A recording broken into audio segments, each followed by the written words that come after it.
Good morning बच्चों, मैं हूं प्रशांत शर्मा और आप सभी का स्वागत है पढ़ो इंडिया क्लासेस में। हम यहां पे डिस्कस कर रहे हैं क्लास 12th की फिजिक्स, जिसमें अब हम पढ़ेंगे chapter number 9 ray optics and optical instruments. तो देखिए, पिछला जो चैप्टर था चैप्टर नंबर 8, उसमें हमने पढ़ा था इलेक्ट्रोमैग्नेटिक वेव्स के बारे में। इलेक्ट्रोमैग्नेटिक वेव्स का एक जो पर्टिकुलर रीजन होता है, इसे हम विजिबल रीजन कहते हैं, है ना। तो जो इलेक्ट्रोमैग्नेटिक स्पेक्ट्रम का एक पर्टिकुलर रीजन होता है जिसे हम कहते हैं विजिबल रीजन, है ना। तो उसकी जो वेवलेंथ होती है वो होती है हमारी 400 नैनोमीटर से लेके 700 nanometre visible light wavelength range, है ना। ठीक है, तो विजिबल लाइट की जो वेवलेंथ रेंज होती है वो 400 नैनोमीटर से 700 नैनोमीटर तक होती है। तो ये इलेक्ट्रोमैग्नेटिक स्पेक्ट्रम का वो पार्ट होता है जो हमारी आईज डिटेक्ट कर पाती है, और हमारी आईज ही नहीं, कई सारे ऐसे ऑप्टिकल इंस्ट्रूमेंट्स भी हैं जिनके बारे में हम अभी आगे पढ़ेंगे, वो सब भी इसको डिटेक्ट कर पाते हैं। तो देखिए, विजिबल लाइट से होता क्या है, लाइट की वजह से ही हम अपने आसपास के जितने भी ऑब्जेक्ट्स हैं उन सभी को देख पाते हैं, और हमारी आंखें जो है उनको सेंस कर पाती हैं। ठीक है, चलिए अब इस चैप्टर में हम पढ़ेंगे क्या क्या। सबसे पहले तो देखिए, टॉपिक जो हमारे चैप्टर का नाम है वहीं से हमें एकदम स्पष्ट, जो साफ साफ एकदम क्लियर आइडिया मिल रहा है कि इसमें हम क्या पढ़ेंगे, रे ऑप्टिक्स। रे ऑप्टिक्स का मतलब हुआ कि लाइट जो है वो किस फॉर्म में हम स्टडी करेंगे, यहाँ रेज की फॉर्म में स्टडी करेंगे। ठीक है, देखिए लाइट क्या है, एक इलेक्ट्रोमैग्नेटिक वेव है। ये चीज़ हमने लास्ट चैप्टर में पढ़ी थी। ठीक है, तो लाइट जो है वो एक वेव की तरह भी बिहेव करती है, और उसका एक पार्टिकल नेचर भी होता है ना। न्यूटन ने दिया था थ्योरी कि लाइट का जो है कार्पस्कुलर नेचर होता है, यानी कि वो एक पार्टिकल नेचर भी होता है। ठीक है, अच्छा, तो अब हम यहाँ पे जो है लाइट का रे नेचर पढ़ेंगे, यानी लाइट को हम क्या करेंगे, रेज की फॉर्म में पढ़ेंगे। ठीक है, दूसरा उसके बाद में हम क्या पढ़ेंगे, उसके कुछ ऑप्टिकल इंस्ट्रूमेंट्स के बारे में पढ़ेंगे जिनका हम अपनी डेली लाइफ में यूज़ करते हैं, हमारे आसपास, हम साइंस के फील्ड में भी यूज़ करते हैं, हम रिसर्च के लिए और डिफरेंट एक्सपेरिमेंट्स को परफॉर्म करने के लिए हम यूज़ करते हैं।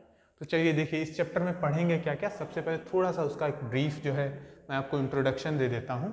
तो इस चैप्टर में हम पढ़ने वाले हैं रिफ्लेक्शन। ठीक है, हम पढ़ेंगे रिफ्रैक्शन, और एक फिनोमिना डिस्पर्सन। ठीक है, ये तीनों फिनोमिना के बारे में हम पढ़ेंगे। अब देखिए, रिफ्लेक्शन कहाँ कहाँ पढ़ेंगे हम, तीन टाइप के सरफेसेस पे, है ना। प्लेन सरफेस यानी प्लेन मिरर हो गए वो, है ना। ठीक है, दूसरा कर्व्ड या फिर कर्व्ड या फिर स्फेरिकल। कर्व्ड यानी spherical reflecting surfaces.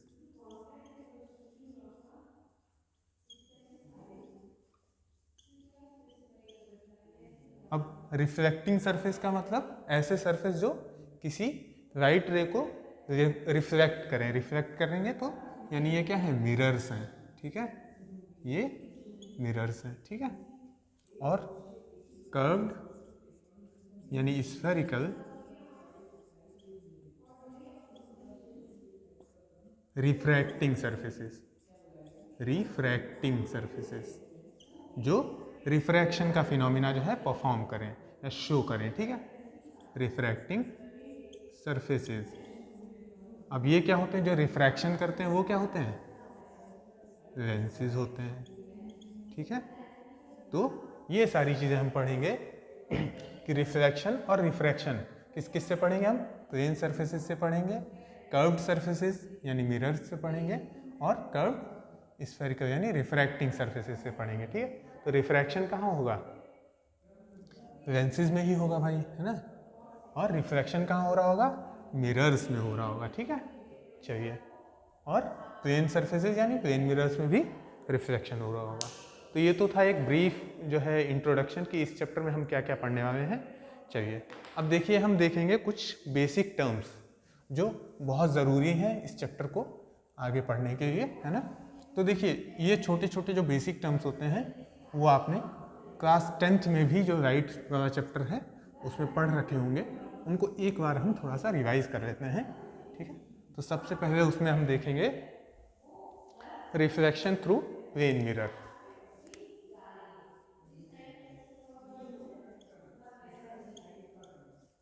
Reflection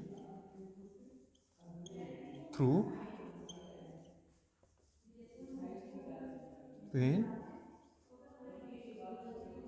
mirror, ठीक है। तो देखिए हम प्लेन मिरर को किस तरह से बनाते हैं, आप लोग सब अच्छे से जानते हैं। इस तरह से एक लाइन खींचते हैं और इस तरह से इसके पीछे जो है डैशेस बनाते हैं, तो ये प्लेन मिरर हो गया, ठीक है। अब मानते हैं कोई ऑब्जेक्ट जो है वो ए पोजीशन पे है, कोई ऑब्जेक्ट कहाँ है, ए पोजीशन पे है। इससे क्या होगा, राइट रेज निकलेंगी कुछ, है ना। राइट रेज जब निकलेंगी तो क्या होगा, देखिए इस तरह से जाएंगी और इस तरह से आ जाएंगी। कोई दूसरी राइट रेज हमारी नीचे जाती है ना, ठीक है। मान लेते हैं कोई एक और राइट रेज आती है जो कि इस तरह से जाती है और फिर इस तरह से रिफ्लेक्ट हो जाती है, हाँ ठीक है। चलिए तो अब ये दोनों हमें क्या होगा, देखिए इधर जो है वाइड होता जा रहा है, तो अगर हम इनको पीछे की तरफ रिप्रोड्यूस करें, ठीक है, थोड़ा सा उतना अप टू द स्केल नहीं बना पाऊंगा क्योंकि मैं सिंपल बस रफ हैंड से बना रहा हूँ। तो इसकी इमेज क्या होगी, अब ये थोड़ा सा जो है डायग्राम, मतलब ये जो डिस्टेंस है वो सेम डिस्टेंस होगा पीछे की तरफ भी।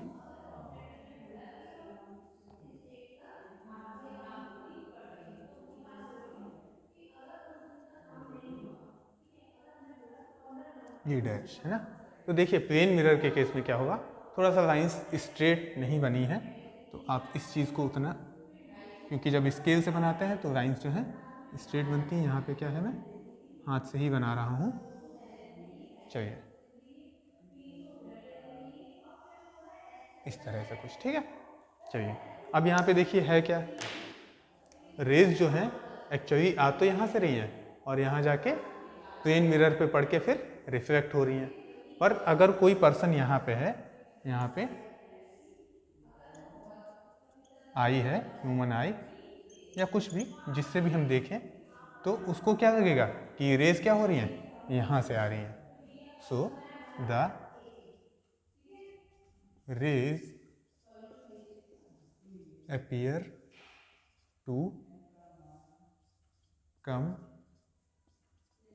from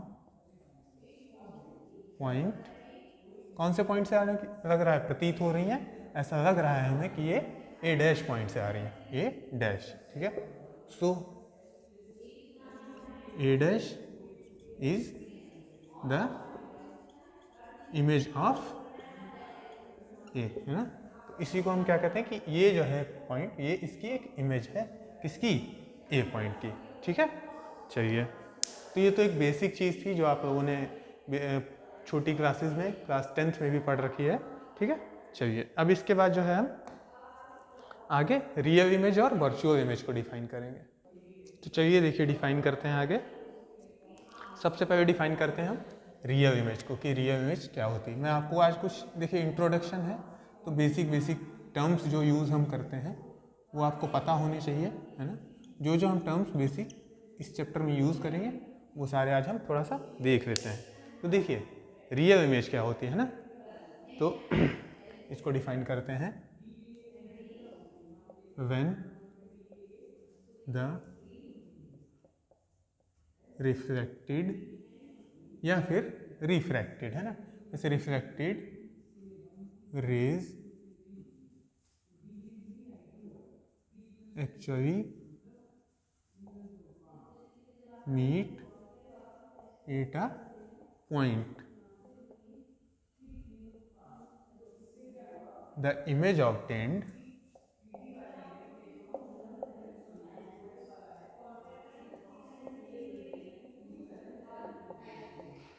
obtained is called real image. देखिए जब जो है रिफ्लेक्टेड रेज एक्चुअली मीट करती हैं किसी एक पॉइंट पे, ठीक है, तब जो इमेज हमें मिलती है उसको हम क्या कहते हैं, रियल इमेज है वो, यानी कि वो वास्तविक जो है इमेज है, ठीक है। अब जो रियल इमेज होती है उसको हम क्या कर सकते हैं, real image can be obtained on a screen.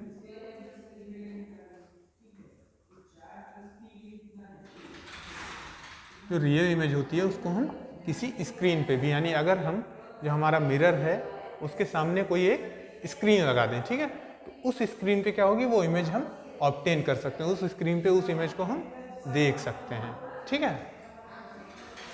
अब इसी तरह से क्या होती है, वर्चुअल इमेज होती है। देखिए इसका हम अभी आगे चल के रे डायग्राम भी पढ़ेंगे कि किस तरह से वर्चुअल रियल इमेज है बनती है और किस तरह से वर्चुअल इमेज बनती है। अभी के लिए थोड़ा सा मैं बस अभी आपको डेफिनेशन बेसिक इंट्रोडक्शन दे दे रहा हूँ, आगे चल के हम इसकी जो है रे डायग्राम से पढ़ेंगे कि किस तरह से जो है रियल इमेजेस बनती हैं और किस तरह वर्चुअल इमेजेस बनती हैं। वर्चुअल इमेज, ठीक है। तो देखिए अब देखिए इसमें क्या हो रहा है, एक्चुअली मीट कर रही है रियल इमेज में, है ना, तो वर्चुअल में क्या हो जाएगा, इसका अपोजिट हो जाएगा, ठीक है। तो इसका अपोजिट लिखेंगे तो हो जाएगा, तो इसका मतलब क्या होगा, एक्चुअली नहीं मिल रही होंगी। वर्चुअल में क्या होगा, एक्चुअली नहीं मिल रही होंगी, बल्कि हमें क्या होगा, अपीयर करेंगी, हमें लगेगा कि हाँ मिल रही हैं, मीट कर रही हैं, ठीक है। तो लिखेंगे when the reflected rays appear to meet. Appear to meet मतलब हमें लगता है कि हाँ मिल रही हैं, पर एक्चुअल में नहीं मिल रही होती हैं, ठीक है। Appear to meet at a point the image obtained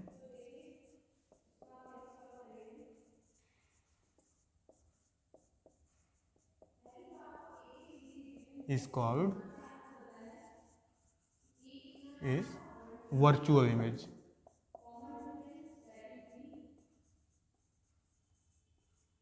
virtual image को हम हिंदी में आभासी छाया भी कहते हैं, ठीक है, और रियल इमेज को वास्तविक छाया, ठीक है।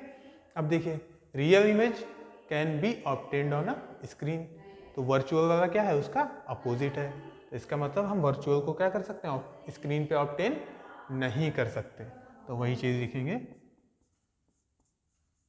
Virtual image can not be obtained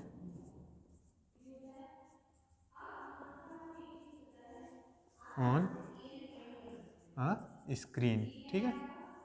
अब कई बार बच्चे कंफ्यूज हो जाते हैं कि कौन सी रियल कौन सी वर्चुअल, है ना। तो रियल का मतलब जो चीज़ ओरिजिनल है, असली है ना, रियल है, तो रियल होगी तो क्या होगा कि एक्चुअली मीट करेंगी, रियल में मीट करेंगी, और वो हमें स्क्रीन पे भी दिखेगी। अगर कोई चीज़ रियल है तो क्या होगा, हम स्क्रीन पे उसको देख पाएंगे, है ना। और अगर कोई चीज़ वर्चुअल है तो क्या होगा, लगेगा हमें कि हाँ है, पर वो वहाँ नहीं होती है, हमें बस लगता है कि वहाँ है, तो उसको हम स्क्रीन पे भी नहीं ला सकते, ठीक है।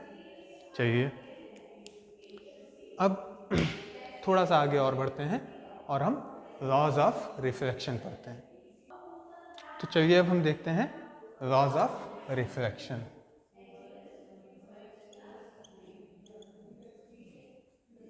जो रिफ्लेक्शन का फिनोमिना है वो सर्टेन लॉज के द्वारा गवर्न किया जाता है। ये देखिए लॉज ऑफ रिफ्लेक्शन आप पढ़ चुके हैं, क्लास 8th में भी एक बार पढ़ते हैं, फिर क्लास 10th में भी, बस थोड़ा सा मैं आपको रिवाइज करा देता हूँ।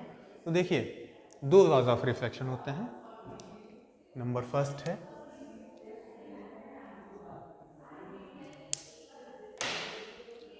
The angle of incidence.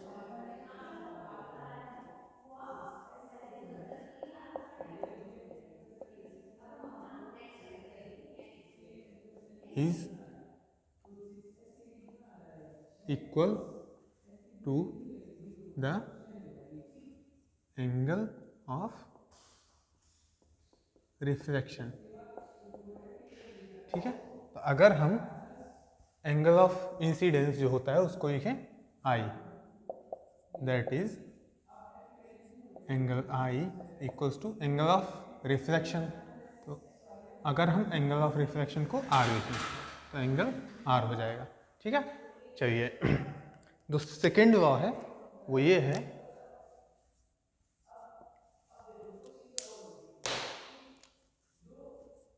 The incident रे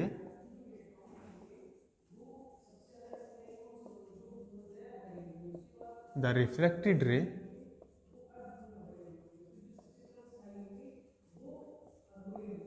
and normal to the surface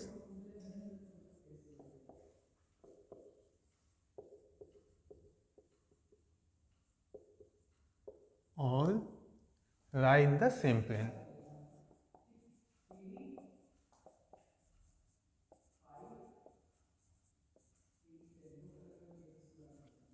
और एक चीज बेहतर ये होगा normal to the reflecting surface, आप लिख रहे हैं यहाँ पे, है ना,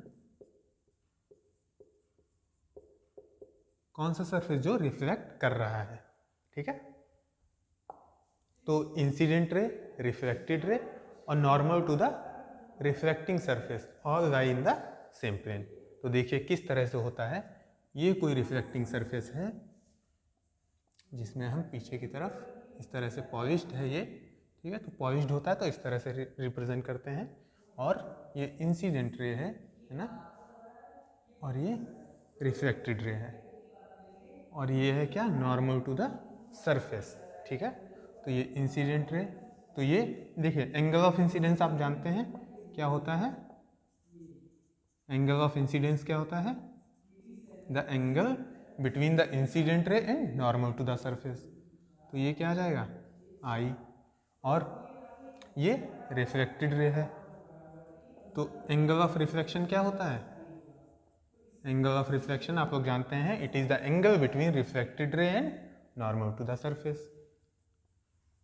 तो ये क्या हो जाएगा, ये वाला एंगल आर हो जाएगा। ठीक है, तो आई इक्वल्स टू आर होता है हमेशा। और दूसरी चीज incident ray, normal to the surface and reflected ray, ये तीनों क्या होती हैं, हमेशा एक ही प्लेन में लाई करती हैं। तो देखिए the plane of the board, यहाँ पे जैसे कि आप अगर अपनी कॉपी पे बनाएंगे तो प्लेन ऑफ पेपर होगा, है ना, तो ये तीनों ही कहाँ लाई करेंगे, प्लेन ऑफ पेपर में लाई करेंगे। तो ये हो गए हमारे लॉज ऑफ रिफ्लेक्शन। अब देखिए इनके बारे में एक बात, वो ये कि लॉज ऑफ रिफ्लेक्शन क्या होते हैं, वो वैलिड होते हैं चाहे कैसा भी रिफ्लेक्टिंग सरफेस हो। तो इनके बारे में एक बात लिख देता हूं मैं, ये इंपॉर्टेंट है, the laws of reflection are valid at any point in plane और स्फेरिकल रिफ्लेक्टिंग सरफेसेस।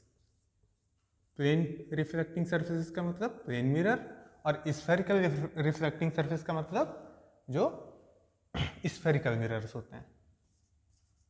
तो जो लॉज ऑफ रिफ्लेक्शन है वो प्लेन और स्फेरिकल दोनों ही टाइप के रिफ्लेक्टिंग सरफेसेस के लिए वैलिड होते हैं।